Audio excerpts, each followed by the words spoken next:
નમસ્કાર વિદ્યાર્થી મિત્રો, સંકલ્પ ક્લાસીસની YouTube ચેનલમાં આપનું ફરી એકવાર સ્વાગત છે। ગયા લેક્ચરમાં આપણે અર્થશાસ્ત્રના પ્રકરણ નંબર 1 એટલે કે અર્થશાસ્ત્રમાં આલેખ એની પ્રસ્તાવના અને આકૃતિ અને આલેખ વચ્ચેનો તફાવત આ બંને બાબતોની ચર્ચા કરી હતી।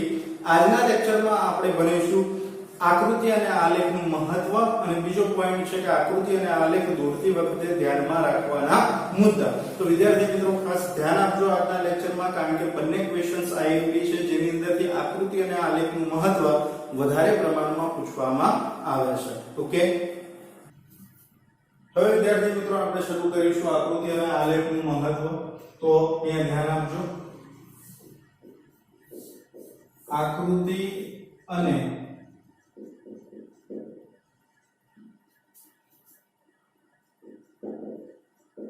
આલેખનું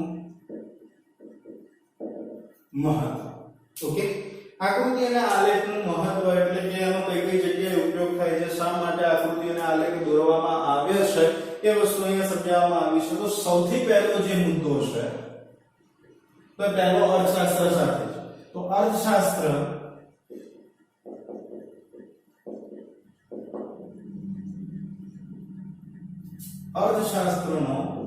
અઘરો અને અટપટો લાગતો અભ્યાસ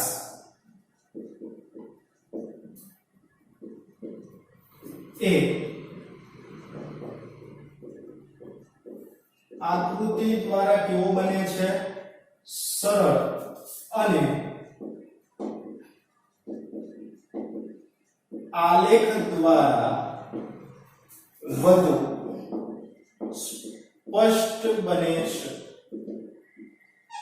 બે શબ્દો યાદ રાખવાના, મેઇન થિંગ શું યાદ રાખવાનું, અર્થશાસ્ત્રનો અભ્યાસ પણ કેવો, અઘરો અને અટપટો। તો અઘરો અને અટપટો લાગતો જે અર્થશાસ્ત્રનો અભ્યાસ છે આકૃતિ દ્વારા કેવો બને છે, સરળ અને આલેખ દ્વારા કેવો બને છે, વધુ સ્પષ્ટ। એટલે લોકોને સરળતાથી એને શું કરી શકાય, સમજાવી શકાય। બીજો પોઈન્ટ આપેલો છે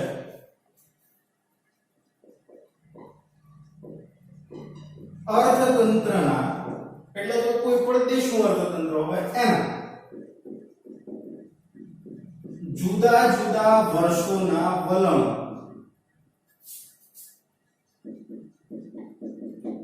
એટલે શું થાય, ફેરફાર। જુદા જુદા વર્ષોના વલણો એક જ આકૃતિ કે આલેખમાં અથવા તો આલેખ પર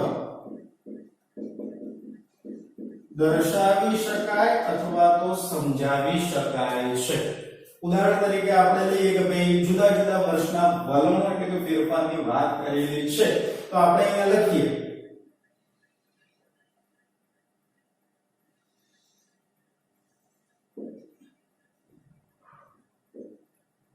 આ x ધરી આ y ધરી અહીંયા ગોમિતું, બરાબર। અહીંયા આપણે આવી રીતે જે તમને આલેખના ખાના આપ્યા છે એવી રીતે ખાના દર્શાવી દઈએ છીએ, ટૂંકમાં સમજો। ઓકે, અહીંયા તમને વર્ષ આપેલા છે, વર્ષ આપેલ 2015 અને અહીંયા આપેલું છે 2020। હવે એનું ઉત્પાદન તમારે દર્શાવવાનું છે કોઈ પણ વસ્તુ માટે, ઉત્પાદન। ઓકે, તો આપણે 2015 નો આલેખ દર્શાવીએ, 2015 નો સ્તંભ આપણે દર્શાવી દીધો, બરાબર। હવે 2020 નો સ્તંભ દર્શાવવાનો છે। ઓકે, તો હવે આના ઉપરથી સામાન્ય રીતે શું ખ્યાલ આવે છે કે ભાઈ 2015 કરતા 2020 માં ધારો કે આ ખેતી ક્ષેત્ર માટે હોય તો ખેતી ક્ષેત્રનું ઉત્પાદન શું થયું, વધ્યું। તો જુદા જુદા વર્ષોના વલણો અથવા તો ફેરફાર આકૃતિ કે આલેખ પર દોરી શકાય છે, એટલે દર્શાવી શકાય। આ 2 વર્ષ હતા, આવી રીતે તમે 5 વર્ષ 10 વર્ષ ગમે એટલા વર્ષો તમારી પાસે, એને તમે સરખામણી આવી રીતે દર્શાવી શકો છો। ઓકે, ત્રીજો મુદ્દો આપેલો છે અર્થતંત્રના વિવિધ ક્ષેત્રોના ફેરફાર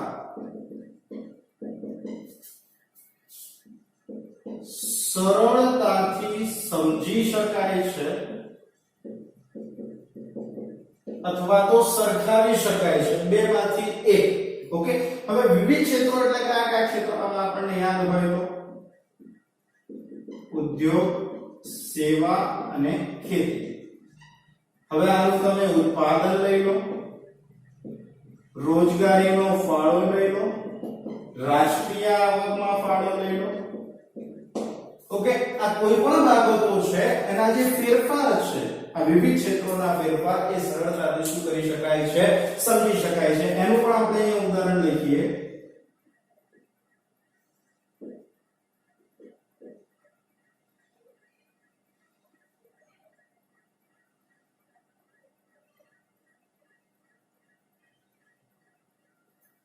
ઓકે, આ તમારા માટે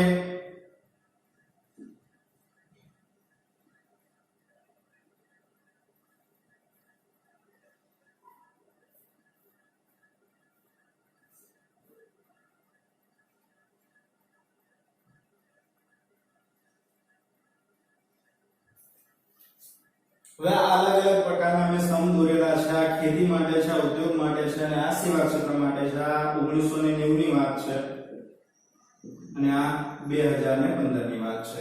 ઓકે, તો હવે આની ઉપરથી જો જુદા જુદા ક્ષેત્રોમાં થતા ફેરફાર સરળતાથી સમજી શકાય કે ભાઈ આ ધારો કે ઉત્પાદનની વાત કરીએ છીએ તો આ ખેતી ક્ષેત્રનું ઉત્પાદન હતું એ અહીંયા વધારે હતું, ત્યારે 1990 2015 ની સરખામણીમાં કેવું થઈ ગયું, 2015 માં ઓછું થયું. પછી આપણે વાત કરીએ ઉદ્યોગ ક્ષેત્રની તો અહીંયા જેટલું હતું એટલે 1990 માં જેટલું પ્રમાણ હતું 2015 માં ઉદ્યોગ ક્ષેત્રનું ઉત્પાદન શું થયું, વધ્યું. અને સેવા ક્ષેત્રની વાત કરીએ તો સેવા ક્ષેત્રમાં વધારે ઉત્પાદન હતું જે હવે છેલ્લે શું થઈ ગયું, ઘટ્યું. આ ખાલી કાલ્પનિક છે, આ ચોક્કસ માપ છે નહીં, બરાબર. આ ખાલી સમજવા માટે છે કે ભાઈ તમારા વિવિધ ક્ષેત્રો જે આપેલા છે ખેતી, ઉદ્યોગ અને સેવા એની જે ફેરફાર જે થાય છે સરળતાથી તમે સમજી શકો છો. એના પછી ચોથો મુદ્દો આપેલો છે કે અર્થતંત્રના કેટલાક પરિબળો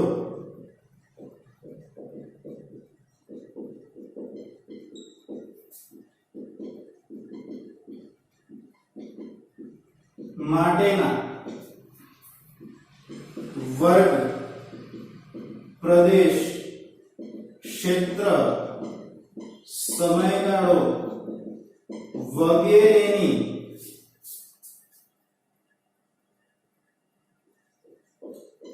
સરખામણી માટે આલેખ અથવા તો આકૃતિ ઉપયોગી છે અથવા તો એનો ઉપયોગ કરવામાં આવે છે. કેટલાક પરિબળો હોય જેમના વર્ગની વાત કરીએ તો આપણે કેટલા વર્ગમાં વાત કરીએ, ધારો કે આપણી આર્થિક વ્યવસ્થા પ્રમાણે જોઈએ તો ગરીબી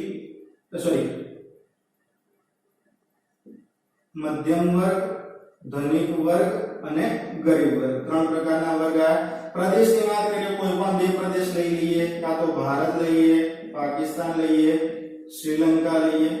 ક્ષેત્રની આપણે વાત કરી લીધી છે ઉદ્યોગ, સેવા અને ખેતી ક્ષેત્ર, બરાબર. અને સમયગાળો લઈએ તો 2 કે તેથી વધુ વર્ષ.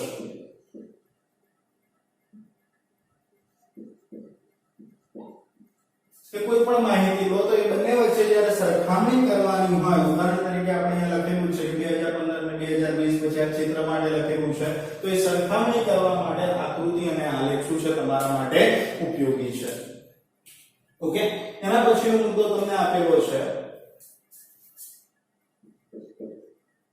કે ભાઈ અર્થશાસ્ત્રનો જે અભ્યાસ છે તો કેટલીક બાબતો જે અઘરી છે, તો અર્થશાસ્ત્રની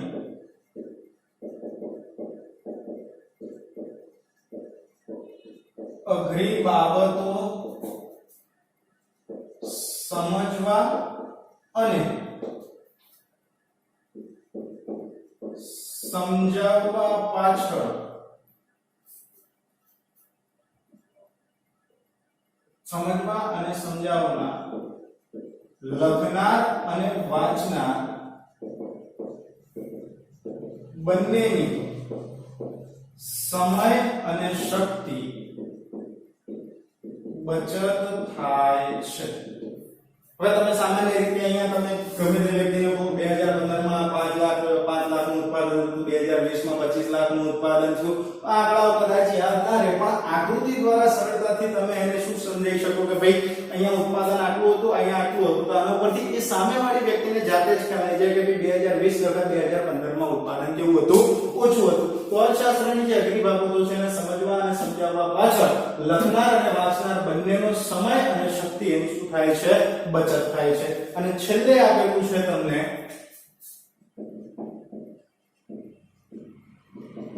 અર્થશાસ્ત્રના અઘરા સિદ્ધાંતો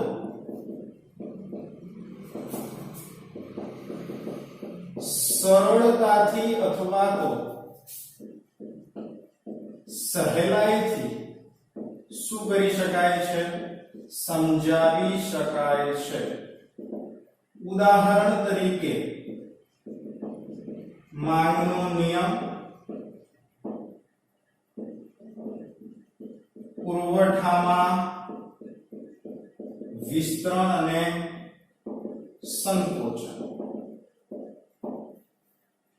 ઓકે, તો આ જે વસ્તુ છે એટલે કે અર્થશાસ્ત્રના કેટલાક સિદ્ધાંતો છે એને સમજાવવા પાછળ આપણી પાસે વધારે ટાઈમ ના હોય તો એના માટે આપણે આકૃતિ કે આલેખનો ઉલ્લેખ કરી અથવા તો દર્શાવી અને સરળતાથી શું કરી શકાય છે, સમજાવી શકાય. ઉદાહરણ તરીકે માંગનો નિયમ, પુરવઠામાં વિસ્તરણ અને સંકોચન. તો વિદ્યાર્થી મિત્રો આ હતો આપણી પાસે આકૃતિ અને આલેખનું મહત્વ. એકવાર રિપીટ કરી નાખીએ તો પહેલો મુદ્દો હતો એમાં અઘરો અને અટપટો લાગતો જે અભ્યાસ છે એ કેવો બને છે, સરળ અને વધુ સ્પષ્ટ બને છે.